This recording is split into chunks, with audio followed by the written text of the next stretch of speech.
Hello students, let's see this question. The question says 2 liters of nitrogen gas at 0 degree Celsius and 5 atm pressure are expanded isothermally against a constant pressure of 1 atm until the pressure of the gas reaches 1 atm. ठीक है, मतलब आपकी जो nitrogen gas है initial किस पे है, initial इसका जो प्रेशर है P1 कितना है वो आपका 5 atm का है और इनिशियल वॉल्यूम कितना है 2 लीटर्स है। ठीक है, और ये आइसोथर्मली एक्सपैंड कर रहा है यानी कि टेम्परेचर इसका कांस्टेंट है। क्लियर। अब इसको एक्सपैंड करा जा रहा है अगेंस्ट अब constant external pressure. Constant external pressure मतलब पी एक्सटर्नल कितना दिया है 1 एटीएम दिया है। क्लियर। जब तक इसको एक्सपैंड कर रहे हैं जब तक final pressure of the gas reaches 1 ATM यानी कि P2 कितना है 1 एटीएम आता है। तो हम यहाँ से V2 निकाल सकते हैं according to Boyle's law. Boyle's law क्या कहता है, बॉयल्स लॉ क्या कहता है that at constant temperature and fixed amount of a gas P1 pressure is inversely proportional to volume और हम बोल सकते हैं P1 V1 is equals to P2 V2। ठीक है, तो यहाँ से V2 आ जाएगा आपका P1 V1 upon P2। P1 की वैल्यू क्या है 5, V1 की वैल्यू क्या है 2 और P2 की वैल्यू क्या है 1, सो इट इज 10 लीटर। ठीक है, 10 लीटर आ जाएगा फाइनल वॉल्यूम। अब ये जो गैस एक्सपैंड करा है इसको आइडियल गैस मान लेते हैं, इसका वर्क ऑफ एक्सपेंशन निकालना है कितना एक्सपैंड किया है। तो वर्क क्या होता है minus P external into delta we होता है।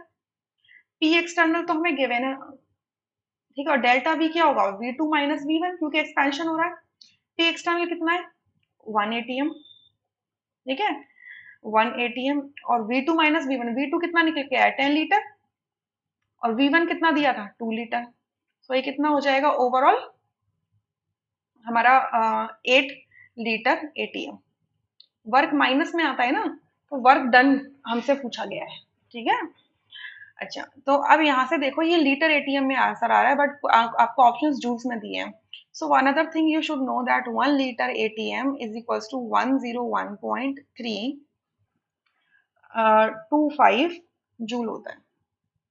ठीक है, सो -8 मल्टीप्लाई 101.325 जूल। इसको सॉल्व करोगे, सॉल्व करो 8 मल्टीप्लाई 101.325 ये आता है आपका 810.6 जूल। ठीक है, हालांकि इसे अगर मैं राउंड ऑफ करूंगी तो आपका -811 जूल आएगा।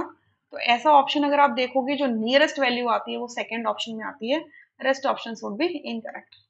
ठीक है, ये थोड़ा सा आंसर में आप थोड़ा सा डिफरेंस क्यों आ जाता है क्योंकि कई कई जगह सिर्फ इतना लिखा है कि 1 litre ATM is equal to 101.3। तो जब सिर्फ 101.3 से मल्टीप्लाई करोगे ना तो ये 810.4 आ जाएगा। सो नियरेस्ट आंसर क्या आ जाएगा 810 आ जाएगा। So this is the reason why this the slide difference is occurring.